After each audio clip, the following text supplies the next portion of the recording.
I used to play C4 all the time because that's all I knew. Yeah. And he told me, he looked at my games and he said, you know what, you like to attack, why don't you play E4?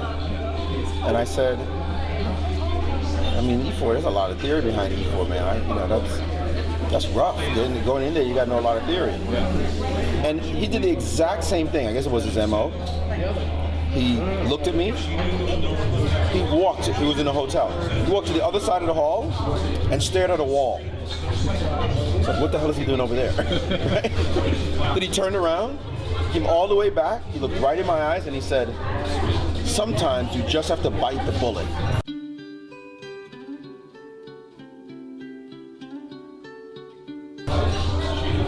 And that was it. Yeah. And I don't know, was it the walking away and the staring at the wall, or was it the biting the bullet phrase? As he said, it was just like it opened up, like an epiphany. Yeah. Like, you know what? You're right. And I started playing E4, and that took my game to the next level. Stoppable. It is stoppable.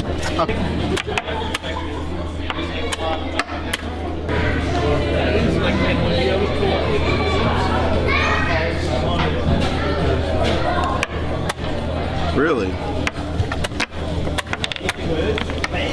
Wow, this guy's aggressive. Ain't nothing going on but the rent. Ain't nothing going on but the rent. Maurice is right, there's nothing going on but the rent. And the rent here is terrible. I'm not paying anything, but there's nothing to pay for. It's a cold flat, got nothing to do but drink beer, eat jelly babies. And, you know, that was the final straw. Andrew in Skegness. Skegness? I mean, if you're going to go to a seaside resort, go to the original seaside. Margot, come and see your other brother, Dave Tate. Margate, the original seaside town, Shoreditch-on-Sea, apparently. So, as Emery Tate once said to Maurice Ashley, sometimes you have to bite the bullet.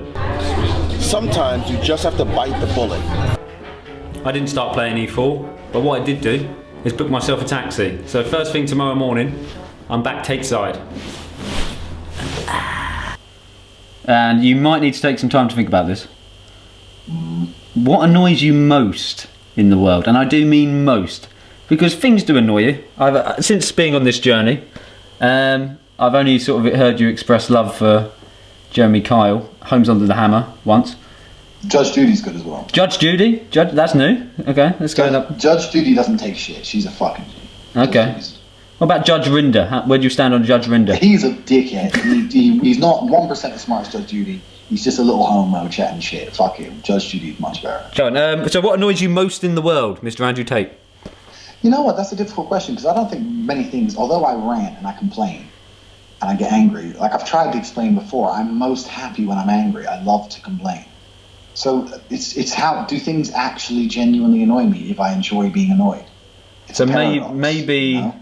The thing that annoys you most in the world is when you're unable to find something to be annoyed at or rant at. True, but I've become exceptionally good at finding something. So if you had to find something right now, for example. Right now, that pisses me off. Yeah, I feel it staring you in the face somewhat. You don't annoy me that much, Dave. You know, I'm relatively a pretty happy guy.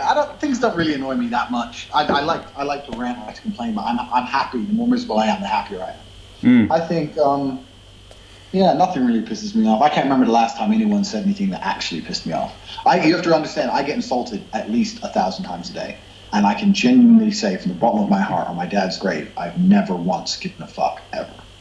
Not even for half a second have I cared about anything anyone has ever said to me, ever.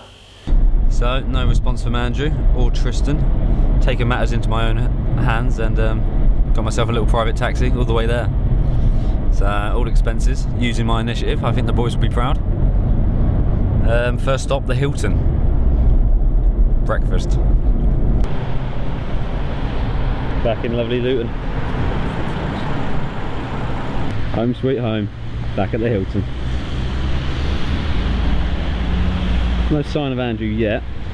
Hasn't actually replied, but I'm positive we're going to India. Or God knows where. The classic Hilton floor. 116, tip off from Tristan. Andy too. Bet he can't bloody wait to see me. Long time. Here we are again. How you doing? My TV's not working. I'm missing Homes Under the Hammer. Oh wait, we're back in the game. Oh, fantastic. Wouldn't want to miss that. Oh yeah, by the way, I've got a car downstairs. It cost 160 quid to get a private car all the way to... Why didn't you get the train? Eh? Why didn't you get the train? Urgency, man.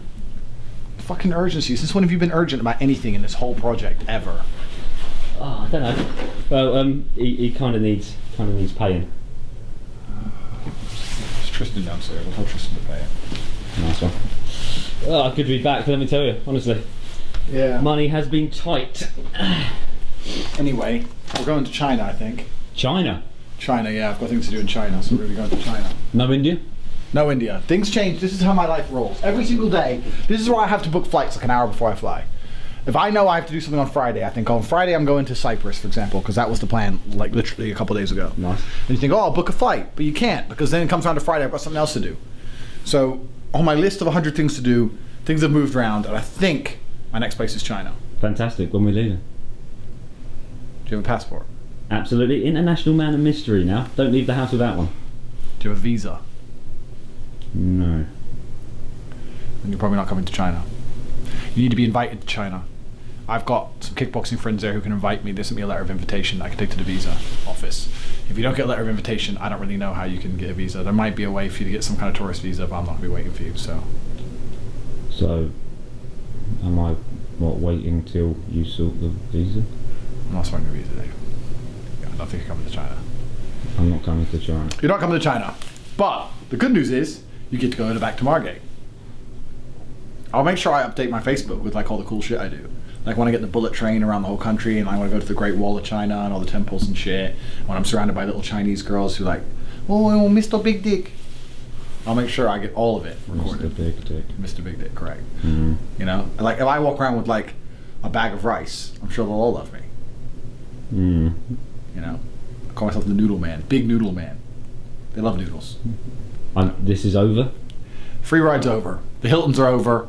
The room service is over. The 160-pound cars across the country are over. Travel on the world's over. It's all over.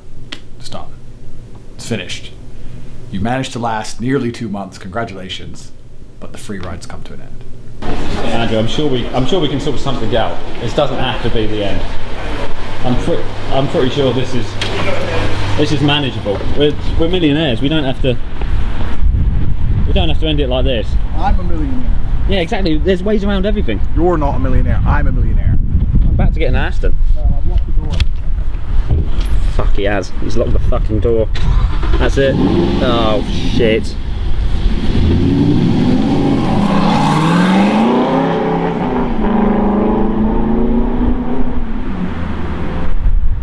He's gone. He's fucking gone. There we go. The dream dies here at the Hilton. Just where it started. How the fuck am I getting home?